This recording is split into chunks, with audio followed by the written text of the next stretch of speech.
is Daily Blast Live. We're talking about what you're talking about. Real, honest, entertaining, live. DBL starts right now. 3, 2. Thank you, Chris. Welcome to DBL. Hello, everyone. It's Thursday, March 25th. I'm Tori, here with Lindsay and Al's pins. Yes. What's going on? Nice, Al. I just have one. It's for neurodiversity. Oh, it's fantastic. Yes. I like Shout that. out to my son on the spectrum. Oh, that's awesome. Yeah. Look at you. Thank you. Bravo. All right.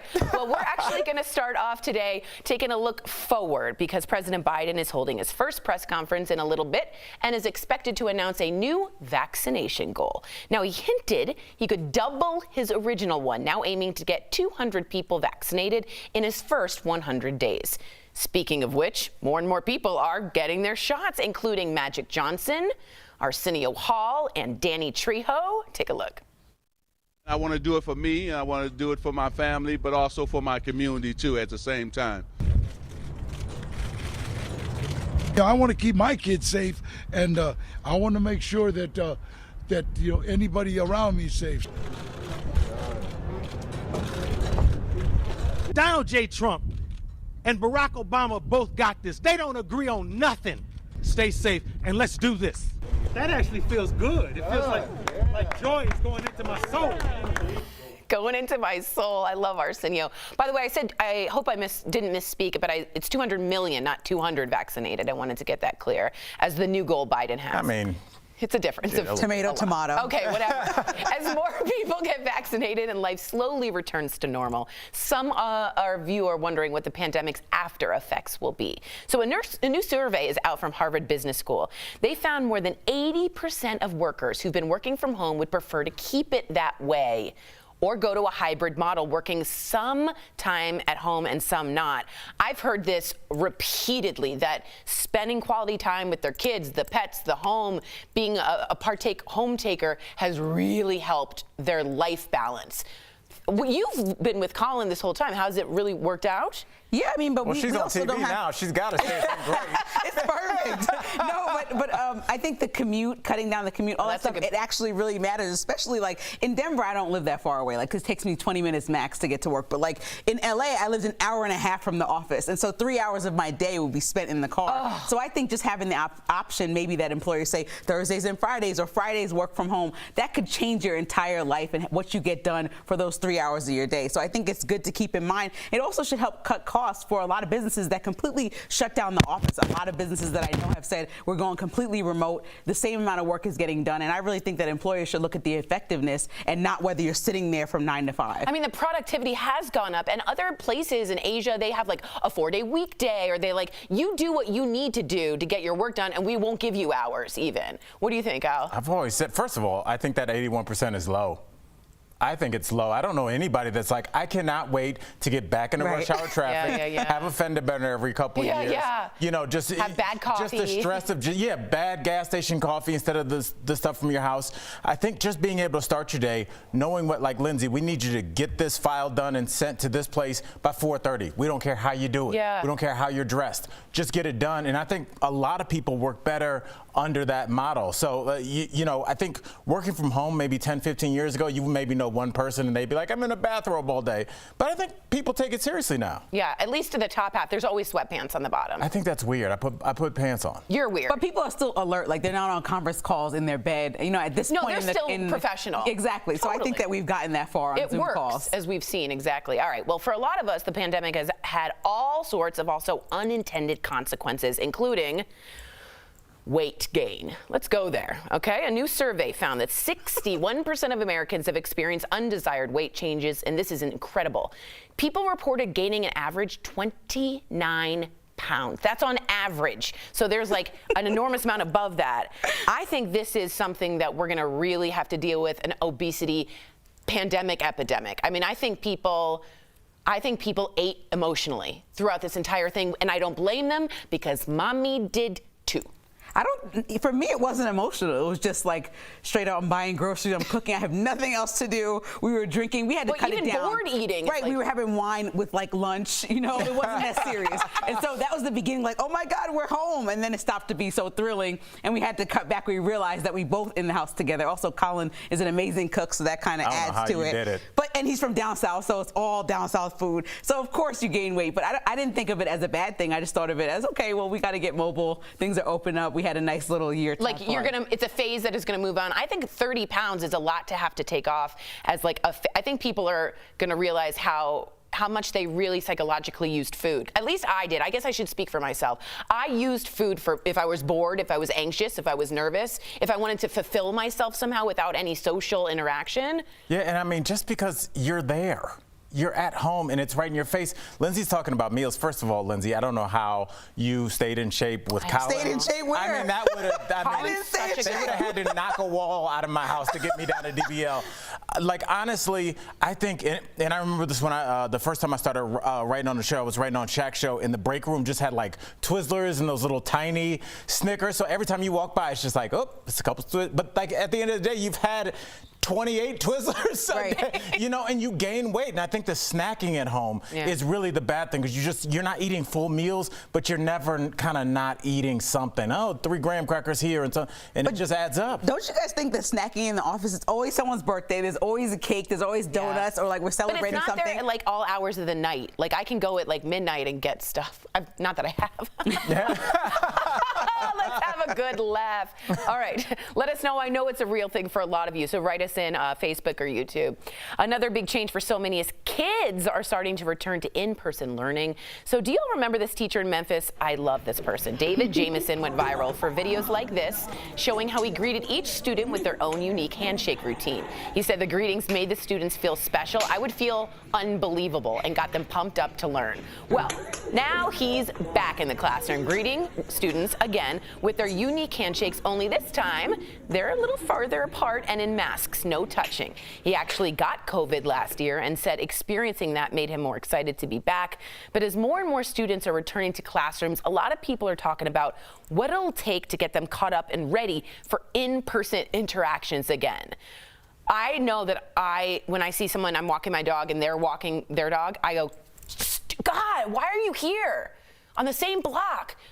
From 0 to 10, I am not kidding, because now I have to cry. I am not kidding. Do you? Yes. I get angry. And, you know, I'm thinking about this in terms of school, though. As a former teacher, just relearning just the protocol over the summer took a week, 2 weeks to be like, sit down, nope, can't go to the bathroom. I know that trick, sit down, stop passing notes, because everybody's still in like summer run around, you know, free range mode. So like now it's been a year in the summer, it's going to be really tough on those teachers. So do you think as a former teacher and as a parent, do you think the kids are aching to get back to it though? As somebody that has 2 middle schoolers, yeah, they are. And I think that a lot of parents and everybody that I've been talking to, like I wanted to say, okay, there are some people that don't want to go back. I know that we hear from teachers all the time on this show, but from my perspective in my small world, I feel like a lot of people are excited to get back in school. Like virtual learning wasn't like this hit, and obviously because we never tested it out, it was kind of like thrown on everybody. So I think people are excited. A lot of teachers have been open up to get their vaccines,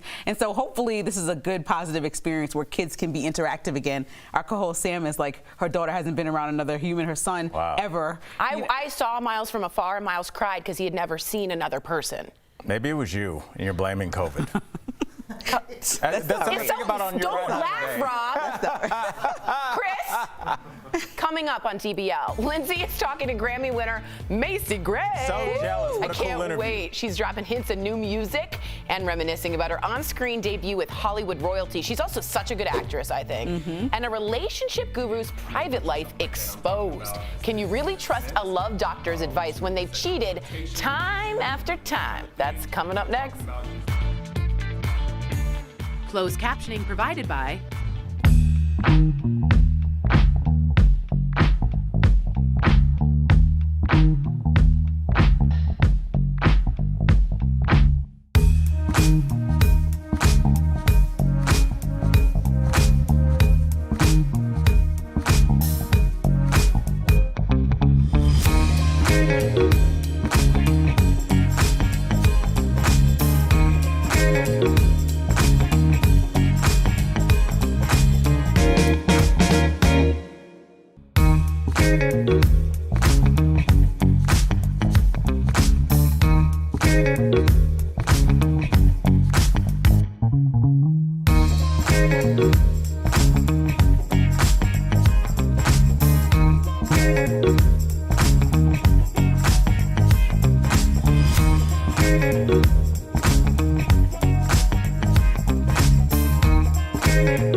big shout out to them. See, they're working from home during that pandemic, doing great. Good to see y'all. See Karen in there.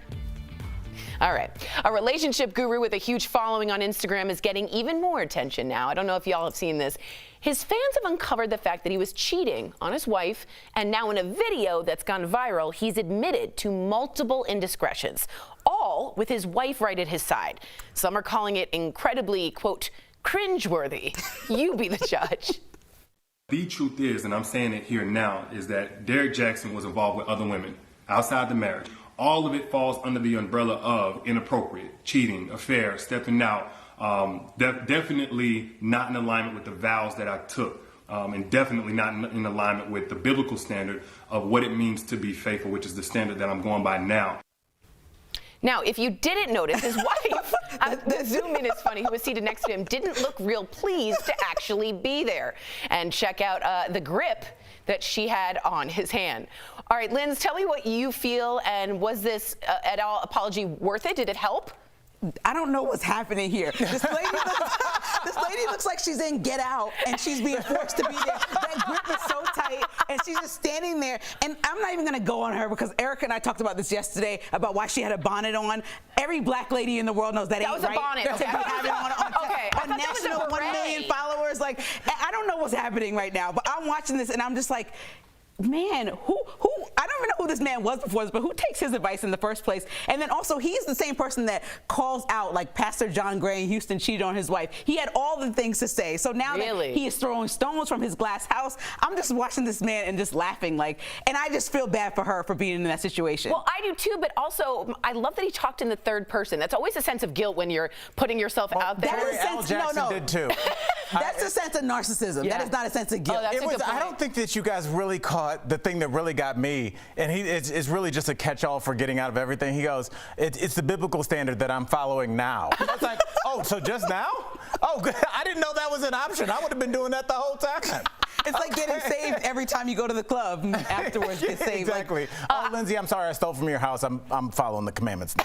Only now. That's good news. Do either of you ever listen or have followed a love guru or a matchmaker or like anybody that a podcast of some kind of amore? I mean, I listen to them, but I don't internalize the advice. Like, you have people like Steve Harvey, who I love, but also, like, who are you to be giving this type of advice? Divorced man several times with several different ladies in your life. You know, so I just think that there's a wide gamut of people that don't have successful relationships that want to preach how to get one. And I don't care. Your mistakes don't tell me that you still know how to do it correctly. Yeah, they often tend to have not great relationships themselves, like Patty Stanger from, what is that one? The Millionaire Matchmaker? Yes. She had, like, a rough I think the best person to take advice from is your good friend that calls you out.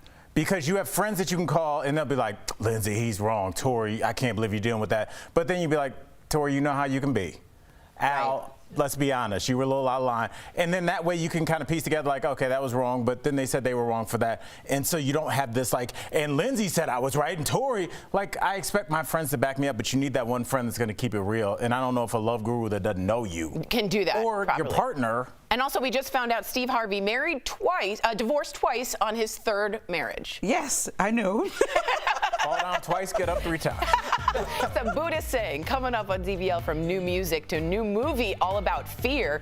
Macy Gray is telling Lindsay all about what she's been up to lately. Do not miss this exciting Chatting with the Stars. I can't wait.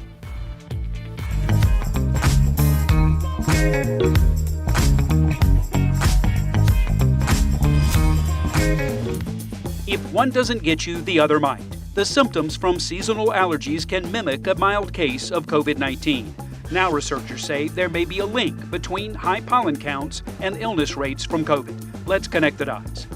A study involving scientists from all over the world looked at pollen monitoring sites in 31 countries, finding that as pollen counts increased, COVID-19 cases also increased.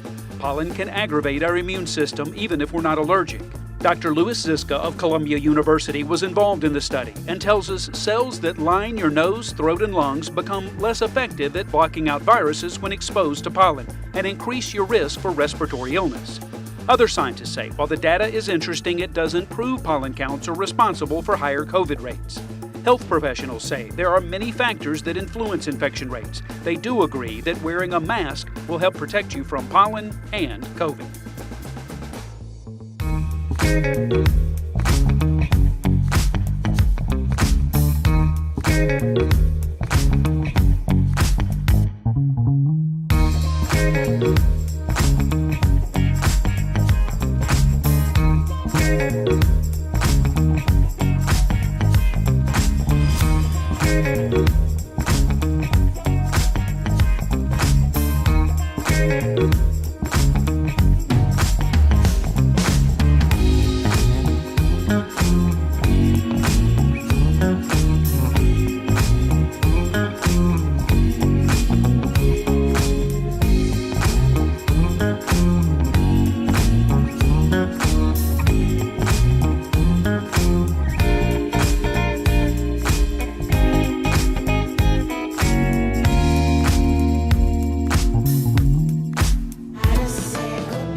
It's been more than 20 years since Macy Gray's iconic song, I Try, and there's no slowing her down. Earlier, I got the scoop on Macy's latest projects and her new movie all about phobias in today's Chatting with the Stars.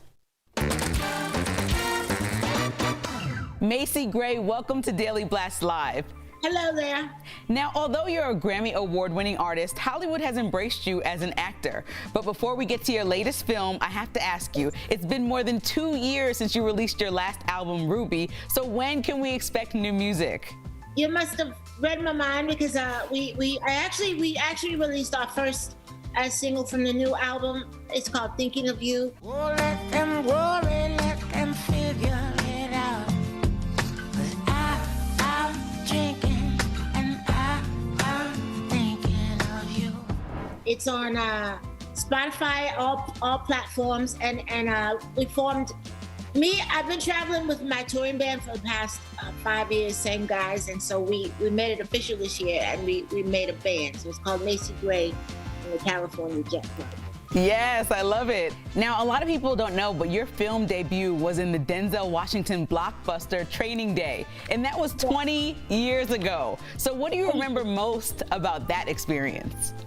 I remember as soon as I got there, I just wanted, because the only reason I did that movie, because I was not an actress, you know, and I thought he was crazy, Antoine Fuqua, for asking me to do that movie. And I was like, you know, whatever, dude. And then he said, you know, by the way, Denzel Washington is in it. And then that's when I was like, oh my God, you know. And that's when I signed up for the movie, because I wanted to get a picture with him for my mom. That was really my entire inspiration for doing that movie. I had no interest in acting. And then I got to the set and I realized, you know, oh my God, I don't know what to do. So I asked Denzel, I went to his trailer and I asked him, like, you know, and he said, you know, just do yourself as your character, you know, which is basically what he is a master at. Now, your latest project is a horror film where people are confronted by their worst fears, called phobias. So what makes this like no other horror film? The Foundation's calculations are off. The surveyor reported... I'm not talking about boundary lines. Our crew I'm not talking about boundary lines. Our crew measured multiple times. It's different because it's like these 5 kind of individual stories of people who have these fears. My fear is called a telephobia, which I had never heard of. It's fear of imperfection. It's fear of not doing everything right, which I didn't know was a fear. But so I played this crazy, like, psychotic, violent, murderous, you know, cruel, lonely lady. And but when I read the script, I totally got to her. Like, I could totally relate to her. Everybody thinks I'm crazy for saying that, but when I read it, I was like, oh my God, I'm gonna kill this, you know? So Macy, when's the last time you faced your fears in real life? Off the top of my head, I only really have 2, and they're bugs. I'm like, I'd rather hang out with a tiger with, you know, huge teeth than like a little bug. Like, bugs just freak me out. Same. And then heights. For some reason, when I'm going up, I get, do you get like that tingling when you're going up, or is that just me? Well, I'm with you on the bugs, but the heights thing, I love heights. Like, I've jumped off of the bungee jumping, all this stuff, but the bugs, I'm with you. Well, Macy Gray, thank you so much for joining us. DBL Nation, check out Macy Gray in Phobias on demand or in limited theaters. We'll be right back. And don't forget to listen to Thinking of You on all the platforms. Thank you, everybody. Promotional consideration is brought to you by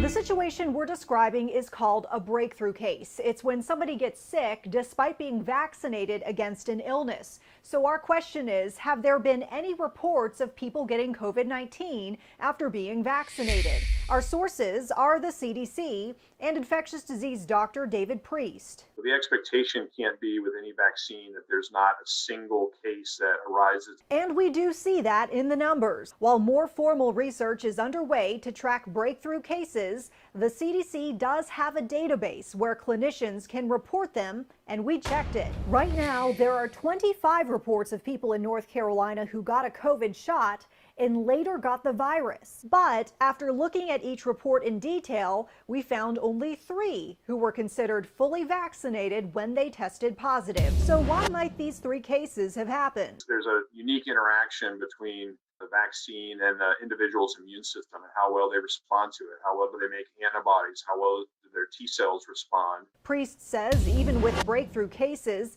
the vaccine could still be working by making symptoms milder and, more importantly, cutting down on chances of hospitalization and death. By the way, the 3 cases we found were 79 years or older, and 2 of them had underlying conditions. While all 3 did go to the hospital, the reports say none of them died. So we can verify, yes, there have been cases of people getting COVID-19 after being vaccinated, but these are very rare instances. In fact, we found 3 cases out of more than 1.5 million completed vaccine series in North Carolina. With your Verify, I'm Vanessa Rufus.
Welcome back to DBL. Earlier, Steph showed me some amazing products at even better prices. Here's DBL Deal Blast, presented by MorningSave.com. What do you have for us today, Steph? First of all, we've got something that's going to create beautiful hairstyles. It is the Sultra Vixen Volumizing Ionic Dryer Brush. Ooh. So it gives your hair smooth, frizz-free volume with this dryer brush. Normally, this is as much as $149, but now it's only $25. Saving up to 83%. Next up, it is the Willing Now S 6-piece knife block set. Ooh. So this block set comes with a paring knife, a chef's knife, bread knife, kitchen shears, and sharpener. Nice. So normally this set is $282. but we've got it for $99, saving up to 65%. Okay, Tori, you're out on the town and then it starts pouring down with rain and you get caught out. Well, we've got the answer because this is the 2-pack reverse umbrella compact umbrella. And it comes in a 2-pack set and you can choose your color scheme. So we've got brown snake skin, navy gingham, pink floral, or purple marble. So you can see some of those here. Normally it's as much as $40, but we've got, are you ready? 2 for $20. Lastly, we've got the toiletry face and body sonic cleansing set, and it comes with a replacement set too. So you can get wonderfully cleaner, softer, radiant looking skin with this set. It polishes away dull skin and gently exfoliates away impurities that traditional cleansing just leaves behind. Normally it's as much as $65, but now it's only $29, saving up to 55%. Head on over to morningsave.com to snag these amazing deals at the lowest prices. You can even visit morningsave.com on your smartphone. It's so easy. Thank you so much, Stephanie. Some good deals. I want everyone to have a wonderful Thursday, to stay safe and to stay happy. I almost thought it was the weekend the way you presented that. No, she did too. That's why she paused. And then she said Thursday, because no one wishes anybody a wonderful Thursday. So let's keep it moving on. DBL's new every day. We'll see you same time, same place tomorrow, which is Friday. Thank you.